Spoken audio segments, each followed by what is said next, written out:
I can't even pinpoint when everything started to go south. One moment, Hannah and I were genuinely happy, like really happy. I can still vividly recall our wedding day. She looked absolutely stunning in her dress, and I was in disbelief that I was the lucky guy marrying her. It was a whirlwind of love and excitement, the kind of blissful moments people love to showcase on social media to portray a perfect life. But we didn't need to fake it back then. That was years ago, though.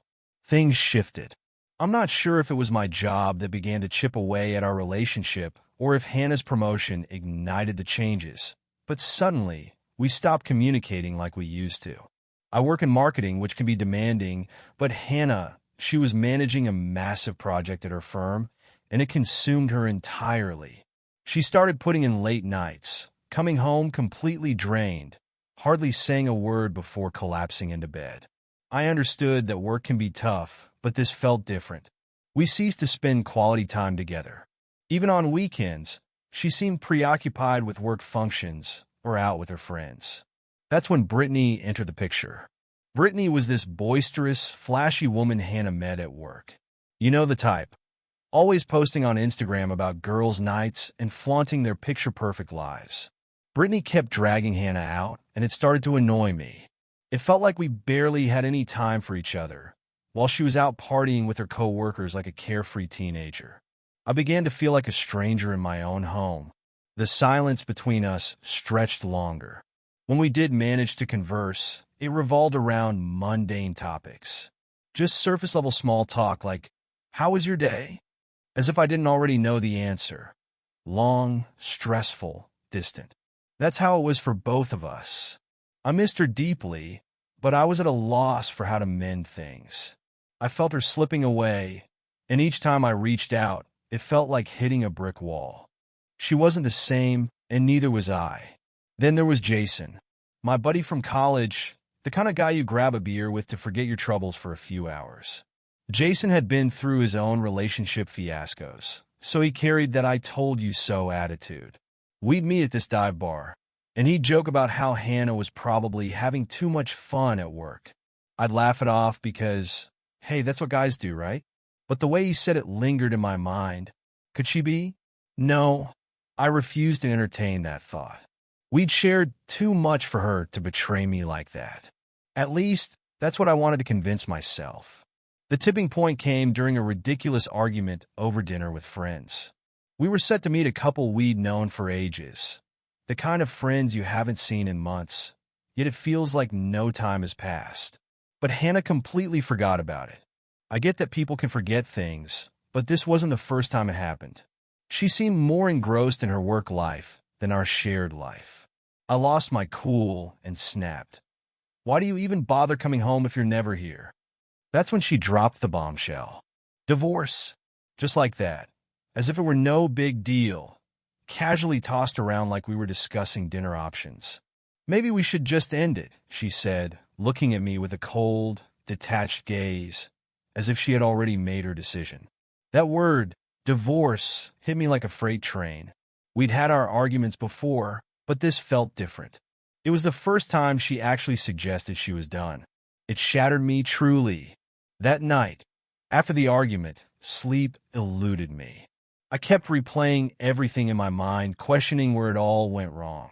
I proposed couples therapy, not really knowing if it would actually help, but I felt I had to try something. I couldn't just stand by and let her walk away without a fight.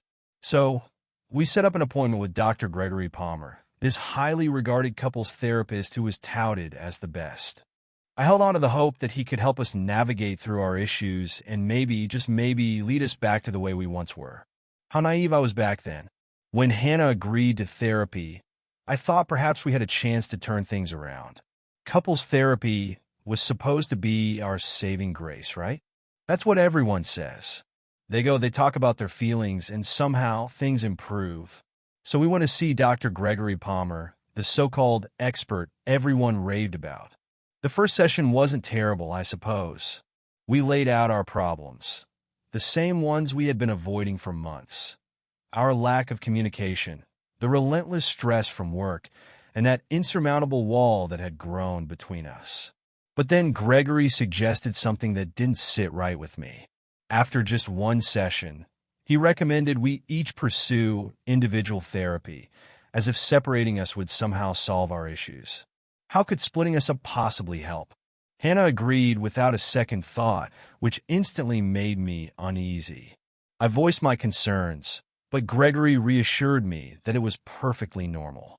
You both need to work on yourselves before you can work on each other, he stated calmly, as if he held all the answers.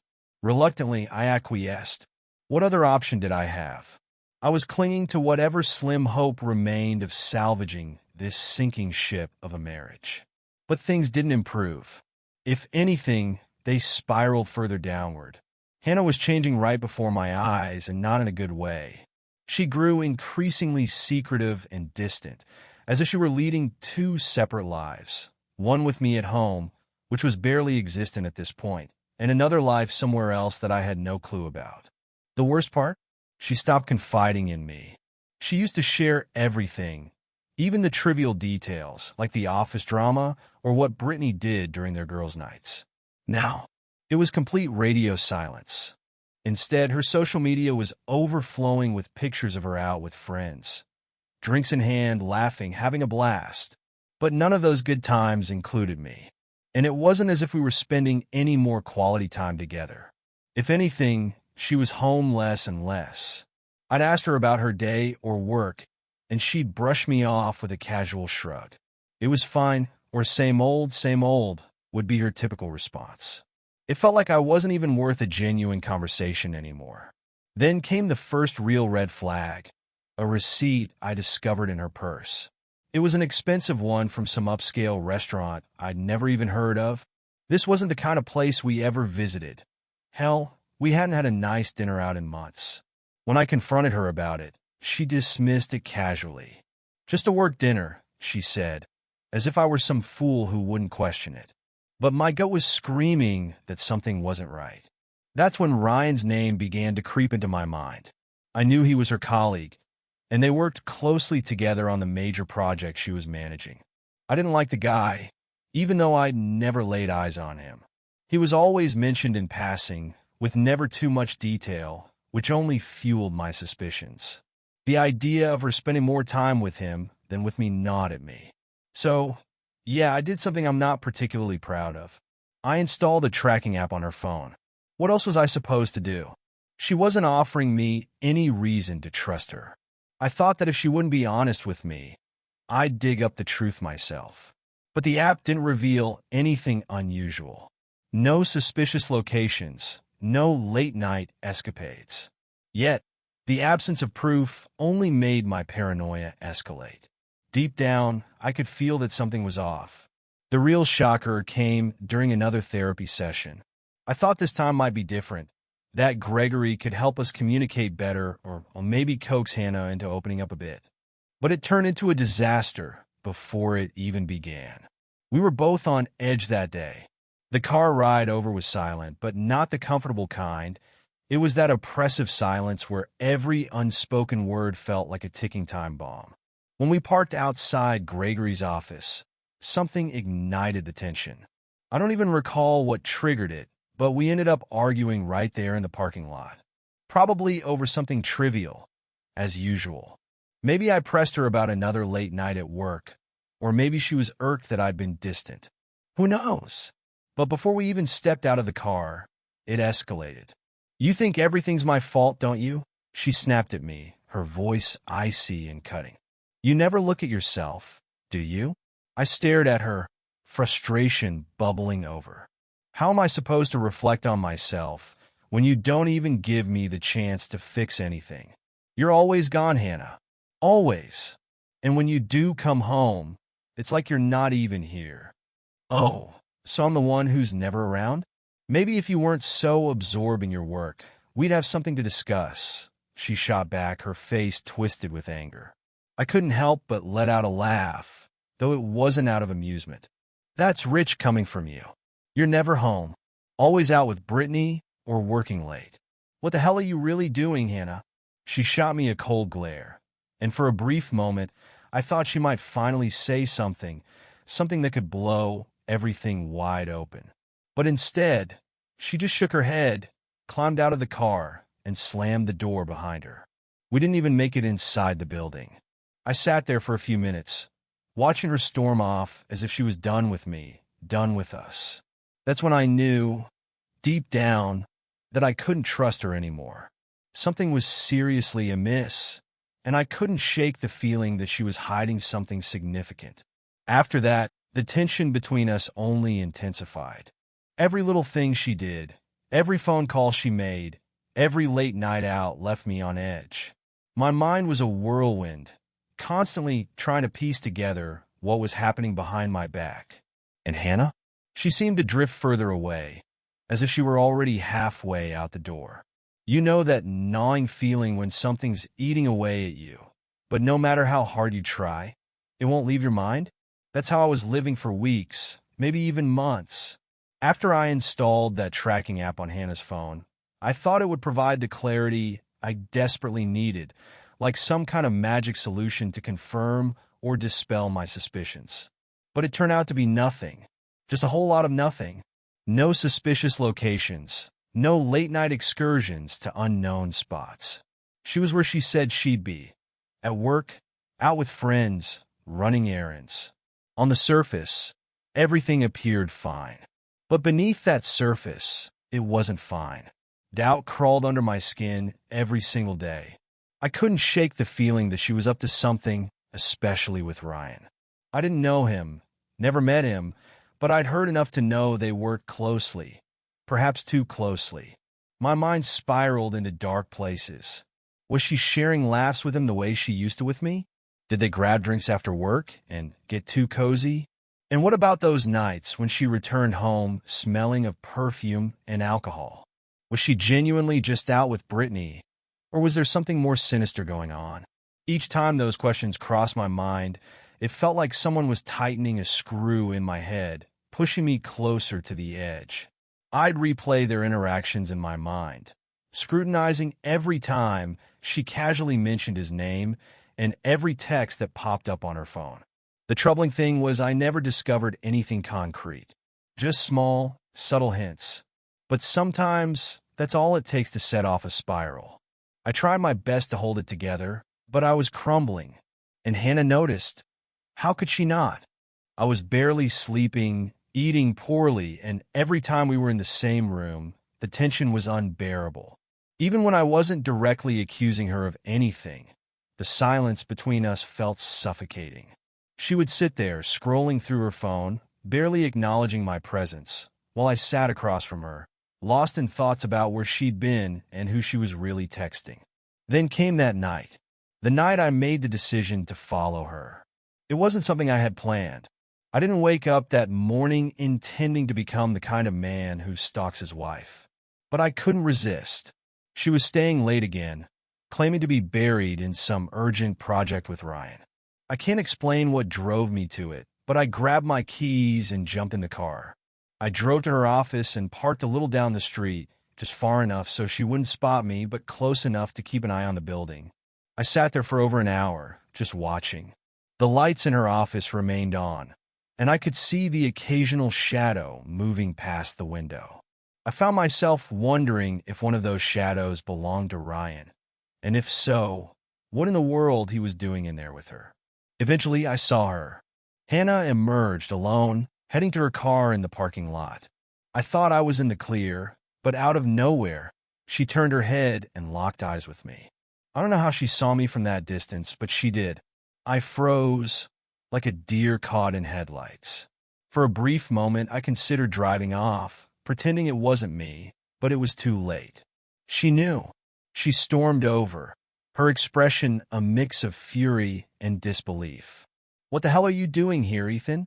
Her voice sliced through the silence like a knife.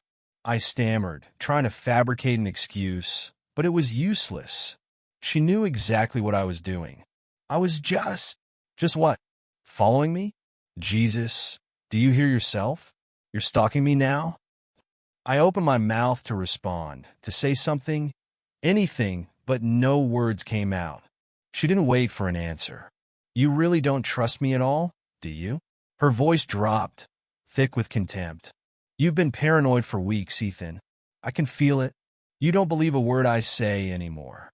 What the hell do you think is going on? You think I'm cheating on you, don't you? My heart raced in my chest, but I couldn't bring myself to voice it. She wasn't wrong, though. Of course, I thought she was cheating. It consumed my thoughts. Every time she left the house. Every time her phone didn't get an immediate response. Every time she came home later than she claimed. It haunted me. And it didn't wait for a reply. She turned away and walked to her car. You need help, she said before climbing in and driving off, leaving me standing there in the cold, feeling like the biggest fool in the world. That argument marked the beginning of the end, and we both knew it. From that point on, things deteriorated even further, which I didn't think was possible.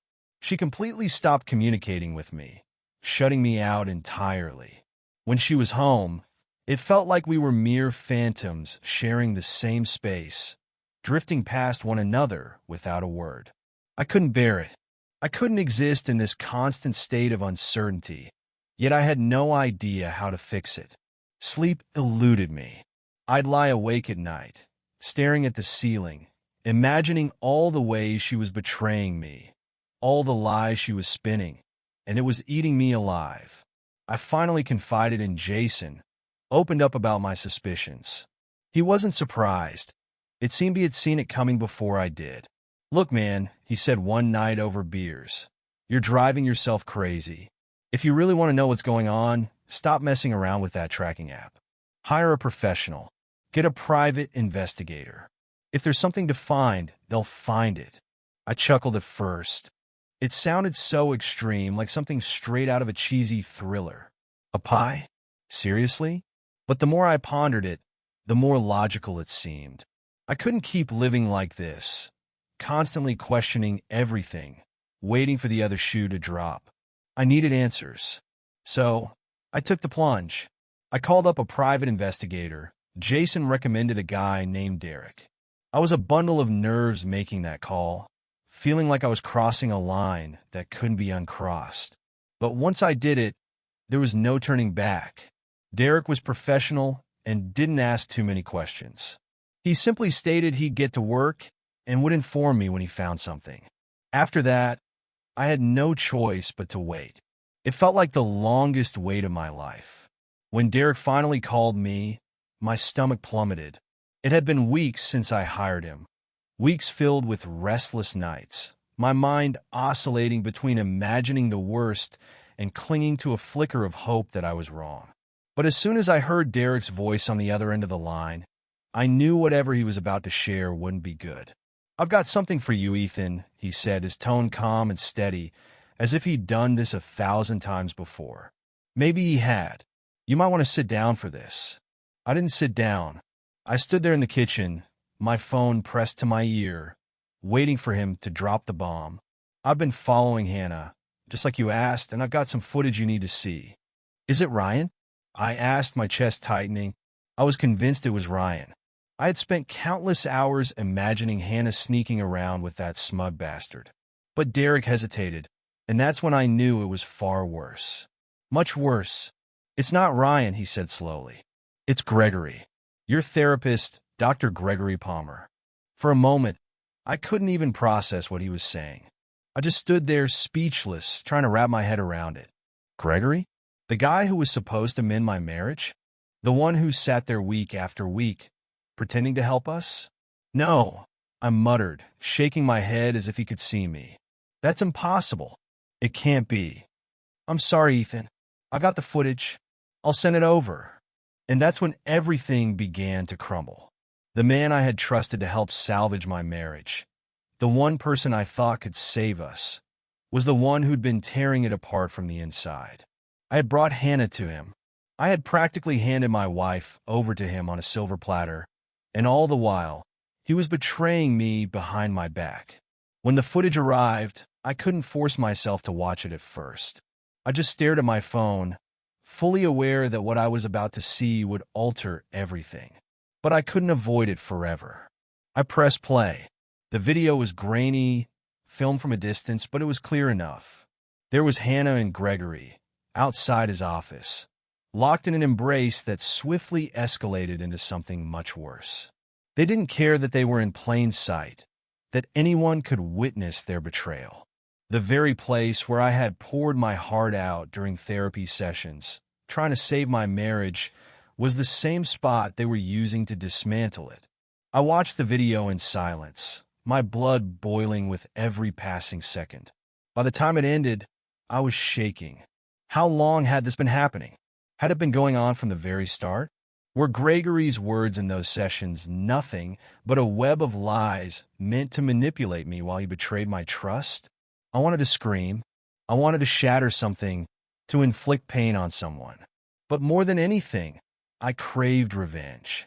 At first, I contemplated divorce. I'd use the footage presented in court and ensure I emerged victorious. Hannah wouldn't see a dime. She'd be left with nothing. It seemed like a solid plan, straightforward and effective. But the more I pondered it, the more it felt weak.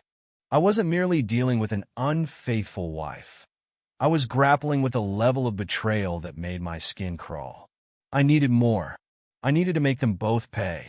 Not just in a courtroom, but publicly where it would cut the deepest. The idea began to take shape in my mind, slowly creeping in like a shadow.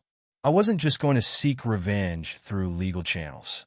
No, I was going to obliterate them both in a realm where they couldn't hide: social media. Hannah had constructed her perfect little facade, her meticulously curated online persona where everything appeared pristine. And Gregory? He had his career, his reputation as a trusted psychologist. I was going to set it all ablaze. The more I contemplated it, the more focused I became.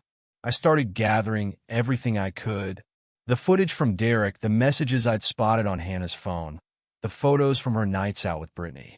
I understood how this game worked. I was in marketing after all. I knew how swiftly information could spread online, how rapidly someone's reputation could be annihilated with the right post at the right moment. I wasn't merely aiming to take them down. I was going to humiliate them, expose them for who they truly were. Hannah wasn't just a cheating wife. She was a fraud, and Gregory was no better. A therapist crossing every professional boundary by sleeping with his patient. The world needed to know, and I was going to be the one to tell them. But I wasn't naive. I understood that I had to play it smart. If I acted too hastily, it could backfire.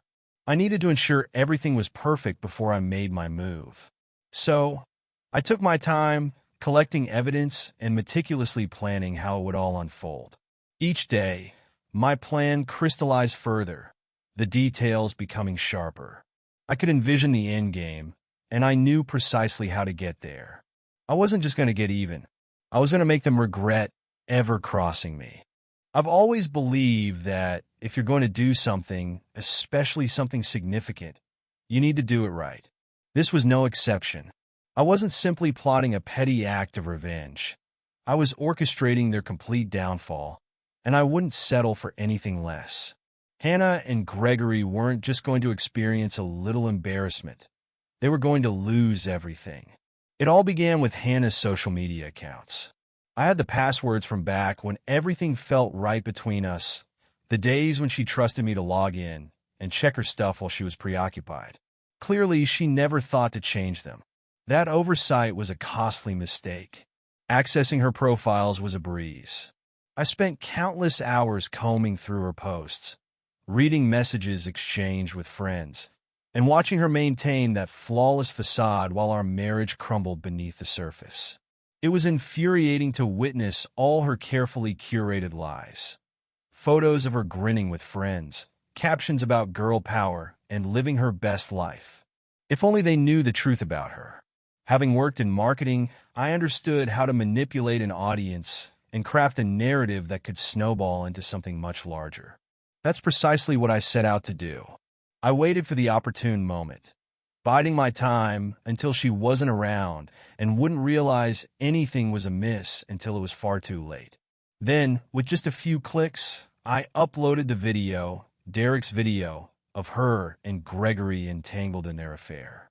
The caption was the cherry on top. I have to confess, I've been hiding this for a long time. This is who I really am. It was raw, unfiltered, and just vague enough to make it appear as if it had come from her own hand. Within moments, it was live, and the floodgates burst open. Comments started flooding in immediately. People were incredulous at what they were witnessing. Her friends, colleagues, even family members. They were all watching the woman they thought they knew get torn to shreds. Some were shocked, others appalled, but the predominant reaction was one of betrayal.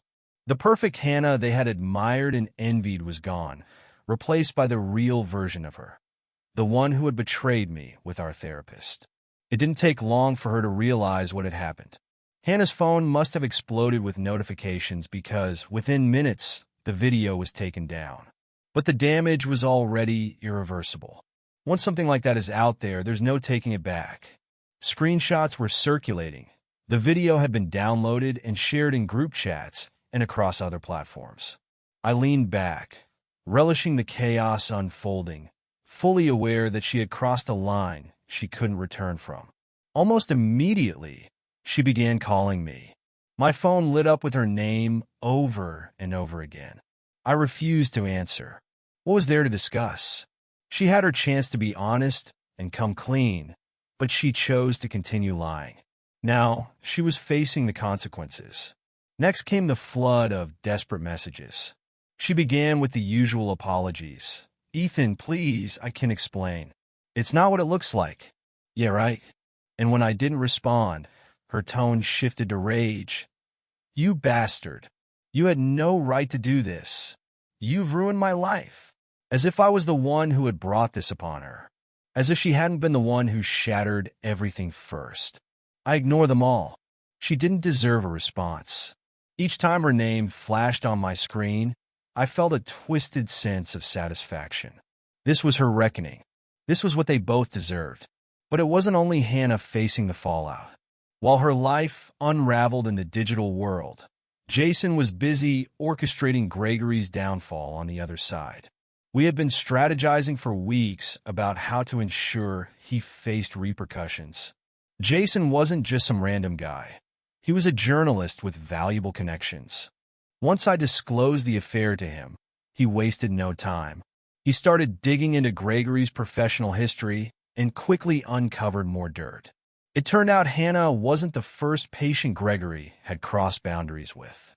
Rumors about other inappropriate relationships had surfaced in the past, but nothing ever stuck until now. Jason's article was merciless.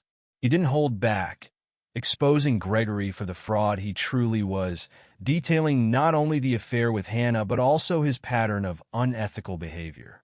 And with the video of him and Hannah circulating online, Gregory had no chance of denying it. Comments and shares skyrocketed as people dissected every detail of the scandal, and soon, Gregory's name was plastered everywhere for all the wrong reasons. Within days, Gregory's practice came under siege. Patients started canceling appointments left and right. Negative online reviews flooded in, branding him a predator and a disgrace to his profession. The public had made its judgment. His career was in ruins. Hannah wasn't faring much better either. Word spread like wildfire among her colleagues, and by the time she showed up for work, everyone was already in the loop. She had become the subject of hushed gossip, with people whispering about her in hallways and casting sidelong glances during meetings. Her professional reputation lay in shambles, and I knew it was only a matter of time before she lost her job as well. She kept reaching out, sending long, rambling texts filled with apologies about how sorry she was, about how we could work through this mess. She insisted she never meant for any of this to happen, that she still loved me, that she had made a mistake. But it was all too late. I didn't care about her feelings. She was only remorseful because she had been caught. In the meantime, I experienced a strange sense of relief. For the first time in what felt like forever, I wasn't the one living in fear, wondering what was happening behind my back. Now, they were the ones unable to sleep at night, forced to confront the fallout of their actions. And that was the sweetest revenge I could have ever hoped for. Filing for divorce wasn't some grand, emotional spectacle like you see in films. There was no dramatic confrontation, no prolonged goodbye. It was just another necessary step, another move in a game Hannah had started when she chose to betray me. I walked into my lawyer's office, handed over the evidence, the video, the messages, the screenshots, and let the legal system take care of the rest. The divorce process itself unfolded surprisingly smoothly, given the whirlwind of chaos that led us there. I sensed that Hannah understood she didn't have a leg to stand on. How could she? The video alone was enough to obliterate her in court. Her lawyer tried to downplay it, of course, claiming it was a private matter that had no bearing on the division of assets. But my lawyer, being the sharp guy he was, knew exactly how to leverage it. We didn't just portray her as an unfaithful wife. We framed her as reckless and unstable, someone who had publicly humiliated herself and compromised everything we had built together. The court ruled in my favor. I walked away with the house, most of our savings, and all the essentials that mattered. Hannah was left with the scraps, but it wasn't merely the financial victory that felt satisfying. It was watching her sit there, utterly defeated, realizing that her affair had cost her everything. Throughout the proceedings, she didn't even glance my way. Maybe she felt ashamed, or perhaps she just couldn't bear to confront the reality of how it had all ended. I thought that was the end of it, that once the divorce was finalized, we would go our separate ways, and I would never have to deal with her again. But naturally, it wasn't that simple. A few days after the court ruling, Hannah began calling me again. This time, it wasn't filled with fury and accusations about how I had ruined her life. No, her tone had shifted. She sounded apologetic, practically begging for a chance to talk, to explain herself. She wanted to clear the air, as if that could somehow mend anything. She claimed she missed me, regretted everything, and insisted we could still salvage what we once had. It was downright pathetic. A part of me almost felt a flicker of sympathy for her, but mostly I felt disgusted. There was nothing left to save. The woman I once married, the one I believed I loved, had long since disappeared. She made her choices, and now she had to face the music. I chose not to respond to her calls or texts. She wasn't worth my time anymore. I had already severed ties in my mind long before the divorce was finalized. Now, it was just a matter of letting the rest of my life catch up to that realization. And it did. Slowly at first, but it happened. Jason had been my rock throughout this entire ordeal. After his article about Gregory went viral, we grew even closer. He had always been the kind of friend I could rely on, but after everything, he went above and beyond to ensure I was doing okay. We'd grab drinks, chat about anything except Hannah, and gradually get back to our friendship. He even introduced me to some new people, trying to pull me out of the dark cloud that had loomed over my life for so long. That's how I met Lauren. Her name was Lauren, a friend of Jason's from work. We hit it off almost immediately, but it wasn't in some over-the-top romantic way. It felt easy and comfortable. She wasn't like Hannah. She didn't put on a facade or hide behind a false persona. Lauren was genuine and honest, and after everything I'd been through, that was exactly what I craved. We started spending time together casually at first, but as the weeks passed, I found myself laughing again, truly enjoying life in a way I hadn't in years. She wasn't a rebound or some rushed substitute for what I had lost. No, she was something different, something better. Eventually, Hannah stopped trying to contact me. I think she finally realized it was over, that I wasn't going to give her the redemption she so desperately craved. And honestly, she faded from my thoughts. She became part of a past that I was finally ready to leave behind. One day, Lauren and I were packing for a weekend getaway. Nothing extravagant, just a quick trip to the coast. As I folded my clothes and tossed them into my suitcase, I caught myself smiling, genuinely smiling. Not because I was escaping something, but because I was excited about what lay ahead. That feeling was refreshing. Lauren walked into the room, giggling at some ridiculous joke Jason had texted her.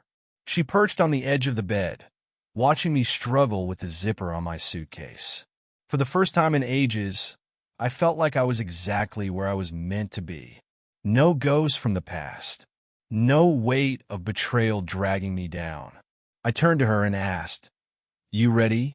She beamed back at me, her eyes sparkling. More than ready. And just like that, I knew it was time to leave everything behind. The bitterness, the anger, the betrayal. Those feelings no longer defined me. I had burned that part of my life to the ground, and now I was prepared to start anew. We stepped out the door together, closing it on everything that had come before. The road ahead? It was wide open,